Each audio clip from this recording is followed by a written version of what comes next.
మాజీ మంత్రి అంబటి రాంబాబుని అతంకి నియోజకవర్గ వైసీపీ సమన్వయకర్త డాక్టర్ అశోక్ కుమార్ పరామర్శించారు. అనంతరం ఆయన మాట్లాడుతూ అంబటి ఇంటిపై జరిగిన దాడి హేయమైన చర్యగా పేర్కొన్నారు. బాపట్ల, ప్రకాశం జిల్లాల తరపున ఖచ్చితంగా అంబటికి అండగా ఉంటామని ఆయన చెప్పారు. ఇవాళ మాజీ మంత్రివర్యులు మాకు తండ్రి సమానమైనటువంటి అంబటి రాంబాబు గారి మీద, అదేవిధంగా వాళ్ళ ఆఫీసు ఇంటి మీద దాడి చేసిన సంగతి చాలా బాధాకరం. ఒక లేని సంగతిని సృష్టించి రాష్ట్ర వ్యాప్తంగా హిందువుల మధ్య వాళ్ళ మనోభావాలు దెబ్బతీయడానికి రాష్ట్రం మొత్తం కూడా ఫ్లెక్సీలు ఏర్పాటు చేయడం జరిగింది.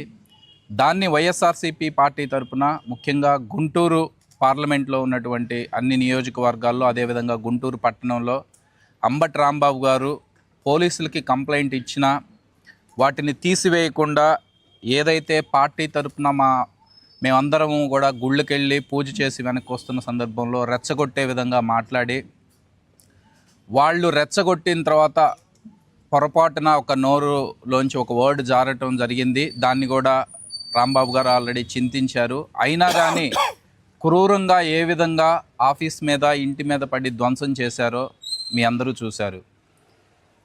సాక్షాత్తు కేంద్ర మంత్రి స్థానంలో ఉన్నటువంటి వ్యక్తి ఏ విధంగా లోకల్ ఎమ్మెల్యేని రెచ్చగొట్టారు.